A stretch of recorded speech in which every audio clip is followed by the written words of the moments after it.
अरे चलिए आपको सीधा ले चलते हैं बीजेपी की प्रेस कॉन्फ्रेंस में। रविशंकर प्रसाद बोल रहे हैं। सरनेम अधिकांश पिछड़े और अति पिछड़ी जातियों का होता है देश भर में, और ये घोर रूप से आपत्तिजनक टिप्पणी थी। कायदे के मुताबिक उनको माफी मांगना चाहिए था, कि स्लिप ऑफ टंग हो गया, लेकिन माफी मांगना तो उनकी फितरत में नहीं है। लोअर कोर्ट ने उनको 2 साल की सजा दी, उसके खिलाफ वो सेशन कोर्ट गए। सेशन कोर्ट ने उनको बेल तो दे दिया, लेकिन कन्विक्शन को स्टे नहीं किया। और आपका कन्विक्शन स्टे नहीं होता तो आप 2 साल की सजा है तो आप सदन के सदस्य नहीं रह सकते, और बाद में वो कार्रवाई हुई, आप जानते हैं। इसके खिलाफ वो गुजरात हाई कोर्ट गए, और गुजरात हाई कोर्ट में अभी उनकी कोशिश यही थी कि हमारा जो कन्विक्शन हुआ है उसको स्टे किया जाए। ट्रायल कोर्ट के फैसले के खिलाफ मेरिट पर उनका मामला सेशन कोर्ट में पेंडिंग है। ये थोड़ा समझना बहुत जरूरी है। तो उन्होंने ये आग्रह किया कि हमारे कन्विक्शन को स्टे किया जाए, और आज गुजरात हाई कोर्ट ने बड़ा ही विस्तृत ऑर्डर दिया है, और उन्होंने उनके इस प्रेयर को रिजेक्ट कर दिया है। बाकी टिप्पणी तो जजमेंट हम देखने के बाद विस्तार से आपको बताएंगे, आपको भी मिलेगा, अभी लोड नहीं हुआ है। लेकिन जो वहां जानकारी मिली है, कोर्ट ने कहा है इनके खिलाफ लगभग 10 मामले चल रहे हैं, इसलिए कोई रीजनेबल ग्राउंड नहीं है स्टे करने का। जहां तक डिफेमेशन का सवाल है, Rahul Gandhi is a habitual offender. मानहानि के मामले में राहुल गांधी आदतन अपराधी हैं, और यह बात हम बहुत जिम्मेवारी के साथ कहना चाहते हैं। अगर आप उनके पूरे देखें राजनीतिक टिप्पणियों को, तो विदेश में जाके वो भारत के लोकतंत्र का अपमान करते हैं, डिफेम करते हैं, भारत की संस्थाओं का डिफेमेशन करते हैं, चाहे वो इलेक्शन कमीशन हो। अब तो मीडिया को भी डिफेम करते हैं कि आप बिके हुए हैं। और सबसे तो उसका रोचक पक्ष ये हमें मालूम हुआ कि उनकी जो प्रेस थी, एक तथाकथित कांग्रेस का समर्थित पत्रकार को उन्होंने भाजपा का कार्यकर्ता बता दिया। ये आपने लाइव देखा होगा टीवी पर, और कहे तुम कमल छाप का बैज लगा लो, और बाद में ये भी कहा कि तुम्हारी हेकड़ी निकल गई। तो अब तो वो पत्रकारों को भी नहीं छोड़ते हैं। वो जेएनयू जाते हैं और टुकड़े टुकड़े गैंग के साथ खड़े हो जाते हैं। वो सेना के बारे में खून की दलाली की बात करते हैं। अभी मैं भाजपा की बात नहीं कर रहा हूं। इन्होंने राफेल पर देश में चौकीदार मैं बोल नहीं सकता हूं क्या कैंपेन चलाया, और बाद में भारत की जनता ने जबरदस्त जवाब दिया। सुप्रीम कोर्ट ने कहा कि यह बिल्कुल ठीक है, तो उन्होंने सुप्रीम कोर्ट के निर्णय की भी आलोचना की, और जब कंटेम्प्ट शुरू हुआ तो माफी मांगा। संघ से तो लगता है राहुल गांधी इतना नफरत करते हैं कि गांधी के हत्यारे रहे हैं, उसके खिलाफ डिफेमेशन चल रहा है। तो लगभग 7-8 डिफेमेशन केस चल रहा है उनके खिलाफ,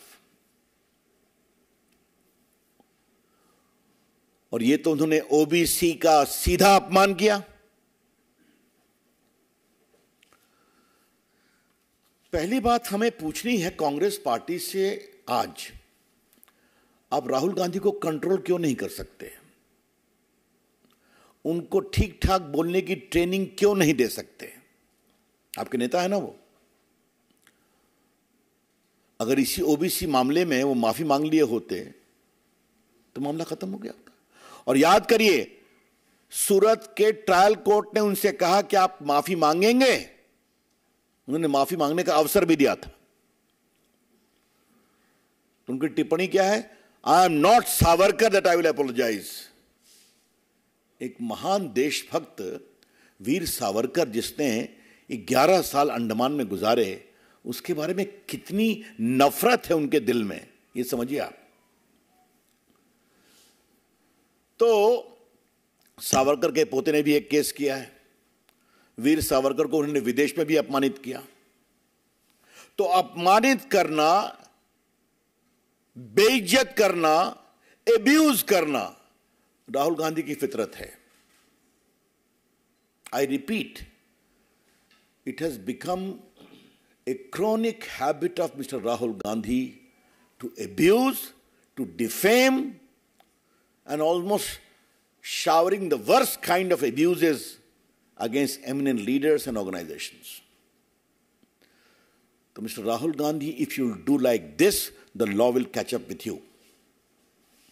राहुल गांधी, अगर आप इस तरह के ये बात को समझेंगे कि लोगों को अपमानित करना आपका अधिकार है, तो कानून का भी अधिकार है कि आपको पकड़ा जाए, और जो आपके अपमान से पीड़ित होता है उसको भी अधिकार है कि वो अपने सम्मान की रक्षा के लिए न्याय का सहारा ले।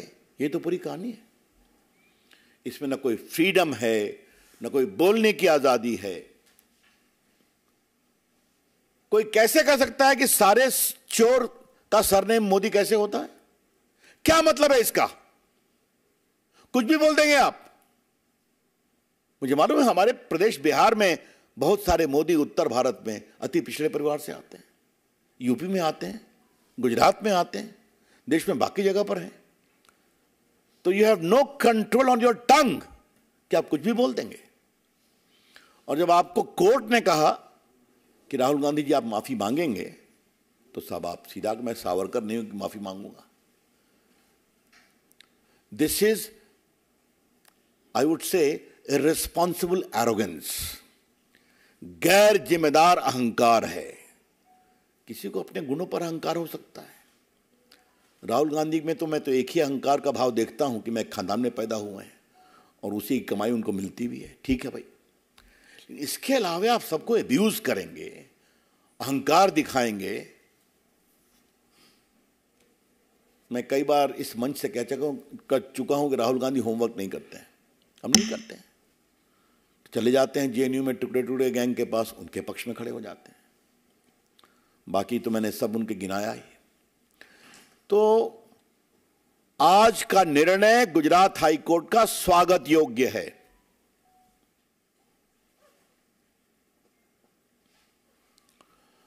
एक मैं और बात कहना चाहता हूं, और ये मैं कानून के छात्र के रूप में कहना चाहता हूं। अभी प्रायोजित टिप्पणियां कांग्रेस की ओर से आएंगी, आ सकती हैं कि इतना हार्श पनिशमेंट क्यों दिया। तो हमारा जवाब है, इतना हार्श ऑफेंस क्यों किया? कोई पहली बार किया क्या? Mister Rahul Gandhi, your conduct has disentitled you from getting any remission as far as sentence is concerned. Court ने तो आपसे कहा था आप माफी मांग लीजिए, विषय को खत्म करिए, तो उस पर तो आपने और, तो इसलिए अगर आज 10 केस आपके खिलाफ चल रहे हैं तो चले। तो इसलिए ये निर्णय उचित है। अब वो जाएं, सुप्रीम कोर्ट जाने की मैं खबरें सुन रहा हूं, ठीक है, उनका अधिकार है। लेकिन ये जो विधि सम्मत निर्णय आया है, ये उचित निर्णय है। और इसमें राहुल गांधी के सिर्फ यही नहीं, राहुल गांधी के डिफेमेशन के संबंध में पूरे आचरण को भी नोटिस किया गया है। क्योंकि आपको मालूम ही है कि अगर आपके खिलाफ केस होते हैं तो judicial proceeding is a matter of record, वो तो नोट हो सकता है। तो अपनी ओर से मित्रों, मैंने कुछ विषय आपको बताया। कोर्ट ने एक बार कहा है कि राहुल के खिलाफ कम से कम 10 क्रिमिनल केस पेंडिंग है। इसके अलावा उनके खिलाफ कुछ और केस फाइल किए गए हैं। एक तो वीर सावरकर के पोते ने दायर किया है, जो अभी वो हाल में विदेश में उन्होंने उनको टिप्पणी किया।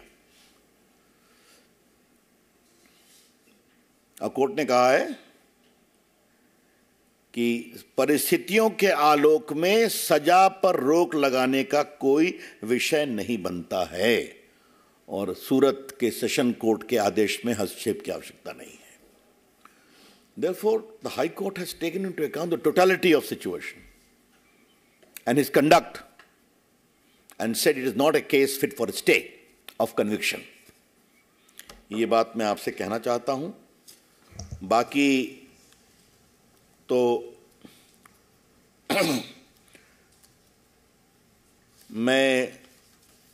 मेरे पास सारी सूची हमारे संजय जी ने उपस्थित कराई है कि कितना कितना इन्होंने विषय रखा है कि इनके खिलाफ क्या क्या चल रहा है। वैसे ओबीसी लोगों का अपमान करना कांग्रेस की फितरत है। The BJP would like to assert very emphatically that not giving due to the OBC is a part of the DNA of Congress party. अभी जो ओबीसी का कॉन्स्टिट्यूशनल कमीशन बन रहा था उस पर भी टीका टिप्पणी की गई थी, आपको मालूम ही है। नरेंद्र मोदी की सरकार है जिसने ओबीसी के पूरे समाज के लिए, जैसे एसटी का कमीशन कॉन्स्टिट्यूशनल बॉडी है, जैसे एससी का कमीशन कॉन्स्टिट्यूशनल बॉडी है, उसी प्रकार से ओबीसी के कमीशन को भी संवैधानिक मान्यता दी थी। और बाकी जिस तरह से ओबीसी के बारे में अन्य काम किए गए उसकी चर्चा आपसे हम करते रहते हैं, करेंगे आगे। लेकिन कांग्रेस पार्टी का इन सबों में असहयोग रहा है। तो यह भी जानना बहुत जरूरी है कि उनका अहंकार, उनका लोगों की बेइज्जती करने की उनकी फितरत, लोगों को अपमानित करने की उनकी चाहत, और मैं कानून से ऊपर हूं क्योंकि मैं गांधी परिवार का, ये अहंकार, ये समस्या का कारण है। तो मिस्टर राहुल गांधी, कानून ने अपना काम किया आपके बारे में। मिस्टर राहुल गांधी, कानून has caught up with you. Face the consequences. एक बात हम और कहना चाहेंगे, उसके बाद आपके प्रश्नों का हम लेंगे। राहुल गांधी जी जहां से लड़ते हैं, जब हार जाते हैं तो उसकी आलोचना शुरू कर देते हैं। आजकल अमेठी पर बोलना शुरू कर दिया है उन्होंने। यूपी पर तो और योगी जी पर तो ऐसा ऐसा बोला है कि मेरे पास शालीनता है थोड़ी मेरे पास। तो योगी जी के बारे में जो उन्होंने शब्दों का प्रयोग किया उसे मैं दोहरा नहीं सकता, सब रिकॉर्ड पर है। अब वायनाड भी वहां से बहिष्कृत हो गए कानून के द्वारा, तो वहां की आलोचना शुरू करेंगे। जी न्यूज़।